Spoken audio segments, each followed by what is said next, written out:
Dirigé par Marc Jacquemin et Bruno Frère, cet ouvrage collectif propose une cartographie épistémologique des grands courants qui structurent la sociologie contemporaine en organisant leurs réflexions autour d'un spectre théorique s'étendant du pôle a prioriste au pôle constructiviste.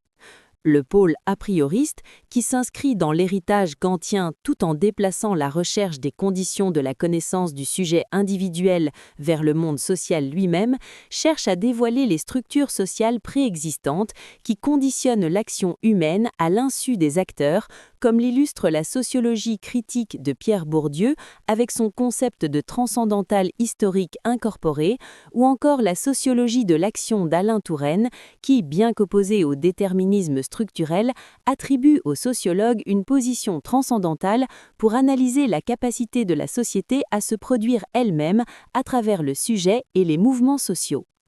À l'autre extrémité du spectre, le pôle constructiviste déplace le regard des conditions de l'action vers l'action elle-même dans sa multidimensionnalité, privilégiant l'analyse des interactions et des représentations que les acteurs produisent eux-mêmes, comme en témoigne la sociologie pragmatique de Boltanski et Thévenot, qui refuse l'approche surplombante du dévoilement pour prendre au sérieux les compétences morales des acteurs, la sociologie de la traduction de Calon et Latour, qui introduit un principe de symétrie entre humain et non-humain au sein de réseaux sociotechniques, ou encore l'ethnométhodologie de Garfinkel, qui considère les acteurs comme des sociologues à l'état pratique, utilisant des procédures ordinaires pour rendre leur monde intelligible.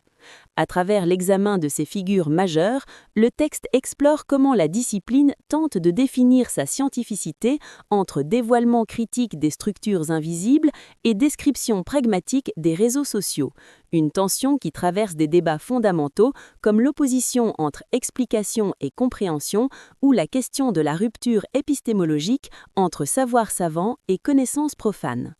En définitive, cette œuvre vise à fournir aux chercheurs et étudiants les outils conceptuels nécessaires pour naviguer dans la complexité des paradigmes sociologiques du XXIe siècle en reconnaissant que ces différentes approches, loin de s'exclure, se combinent et s'enrichissent mutuellement pour offrir des grilles d'analyse variées du monde social.